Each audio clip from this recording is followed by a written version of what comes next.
Pak Ustadz, gimana doanya untuk kecemasan? Saya sakit GERD lambung, suka cemas, kadang suka takut kalau di rumah sendiri, suka sesek, dada berdebar-debar. Monggo Pak Ustadz. Sakira Putri. Oke.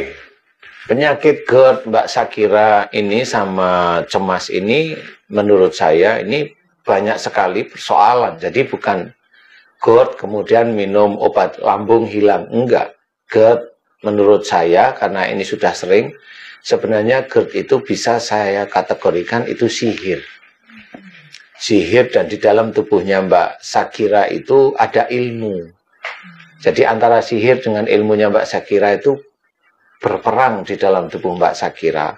Kalau Mbak Sakira nggak punya ilmu, nggak apa-apa. Ilmu itu bisa aja turunan dari ayah atau dari kakek atau dari buyutnya yang menurun pada Mbak Sakira dan Mbak Sakira nggak paham. Satu itu. Kemudian yang kedua ada deg-degan dengan kecemasan, takut.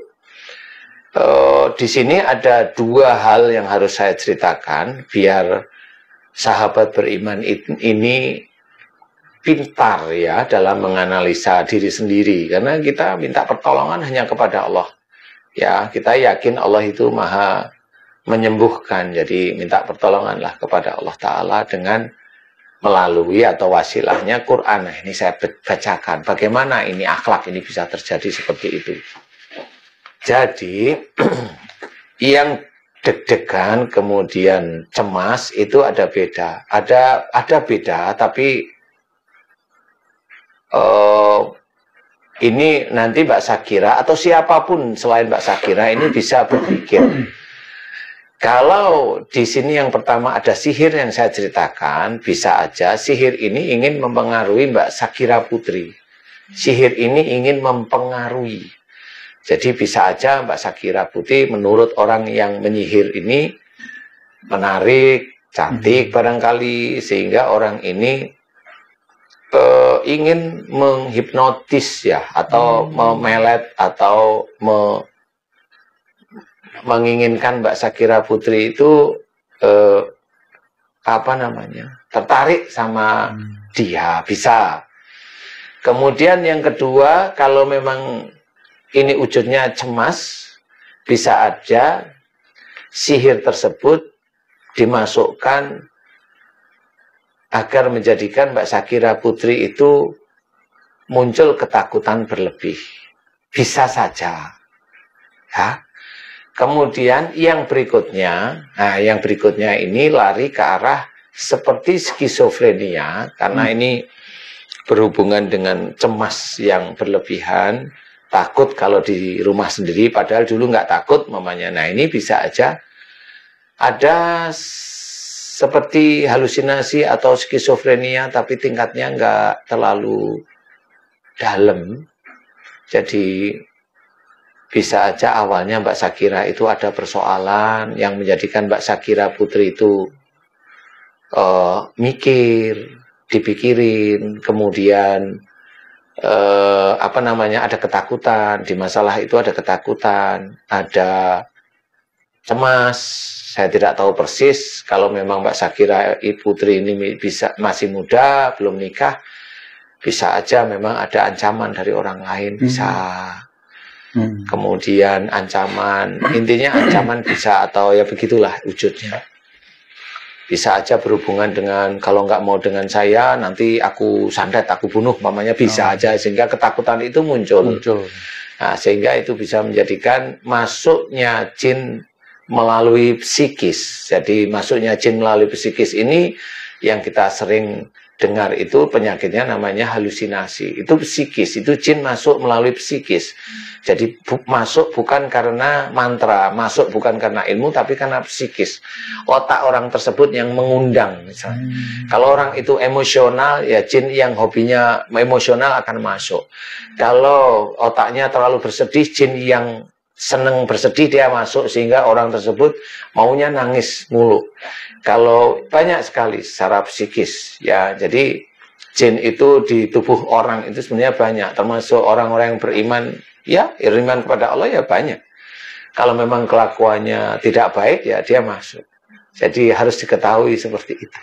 Jadi kalau memang mau benar-benar tahu tentang kehidupan jin, apa yang dikerjakan jin, saya akan memberi salah satu ilmu bahwa jin itu masuk melalui semua lini. Apalagi setiap seorang muslim dia melakukan suatu perbuatan, walaupun perbuatan itu baik, dia tidak basmalah, jin itu insya Allah masuk ke tubuh orang tersebut. Siapapun orangnya.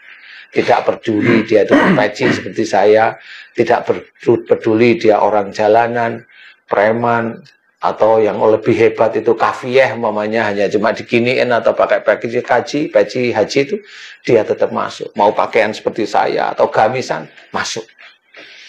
Jadi jangan merasa tubuh itu tidak ada jinnya. Yang tidak ada jinnya itu hanya Rasul. Manusia seperti kita itu insya Allah masih. Kalau dia masih merasa tubuhnya suci, hebat dia. Jadi Mbak Shakira boleh nanti berpikir, kemudian cara doa, untuk doa sihir sudah ada di YouTube yang lain, untuk doa skizofrenia ada di YouTube yang lain. Mbak Shakira silahkan mencari dengan ikhtiar YouTube kami, sehingga nanti bisa belajar. Kalau untuk sihir, kalau Mbak Shakira betul, oh iya dulu saya memang ada orang suka sama saya, mengancam saya, boleh cari YouTube saya, nggak apa-apa, itu juga ikhtiar. Kenapa saya nggak langsung bicara? Saya mengajak saudara-saudara beriman saya ini untuk ikhtiar. Karena dengan ikhtiar itu dinilai ibadah oleh Allah Ta'ala. Apalagi ikhtiarnya baik, itu menurut saya. Amin. Jadi jangan hanya cuma tangan itu dibalik seperti ini, harus berikhtiar. Dan ini menurut saya asik, karena dengan asik itu kita kan ingin sekali. Jadi ingin sembuh dan ingin sekali mengetahui yang mana yang pas dengan saya.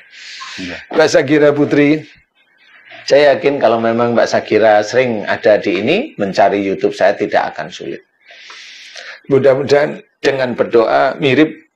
Doa itu bisa dicatat, boleh Mbak Shakira Putri, doa itu dicatat untuk Mbak Shakira Putri sendiri, boleh. Jadi sihir itu untuk Mbak Shakira Putri sendiri atau siapapun itu yang ada doa sihir dicatat untuk diri kita, bisa. Jadi kalau saya doa itu kan untuk orang lain, itu untuk diri kita. Insya Allah bisa. Silahkan, banyak yang sudah membuktikan dan alhamdulillah diberi kesembuhan oleh Allah. Oleh Allah, bukan saya. Oleh Allah. Ya, kenapa Allah memberikan kesembuhan? Barangkali imannya cukup lumayan bagus di hadapan Allah. Amin. Sehingga Allah mengabulkan. Amin. Kurang lebih seperti itu. Kalau ada kurangnya, saya minta maaf Mbak Shakira Putri ya. Tapi silakan mencari Mbak Shakira. Saya ajak Mbak Shakira bermain puzzle dengan saya. Paham maksud saya? Insya Allah harus paham. Paham Pak Ustaz. Orang Muslim itu harus cerdas, harus. Ya, mudah-mudahan bisa manfaat. Allahu a'lam. Ya, terima kasih Pak Ustaz. Mbak Shakira Putri, mudah-mudahan Allah memberikan kesembuhan buat Mbak Shakira. Amin, ya. Amin. Dari ikhtiar-ikhtiar yang nantinya akan dilakukan pastinya. Nah, sahabat beriman, dimanapun berada, demikianlah perjumpaan kita kali ini. Marilah kita senantiasa memperbaiki akhlak kita, agar kita tidak terkena penyakit, supaya kita bisa beribadah dengan lebih baik lagi kepada Allah Subhanahu wa Ta'ala. Mudah-mudahan di lain kesempatan kita bisa membacakan lagi pertanyaan-pertanyaan yang masuk di channel kita ini. Saya dan segenap tim yang bertugas mengucapkan Assalamualaikum warahmatullahi wabarakatuh. Waalaikumsalam warahmatullahi wabarakatuh. Alhamdulillah.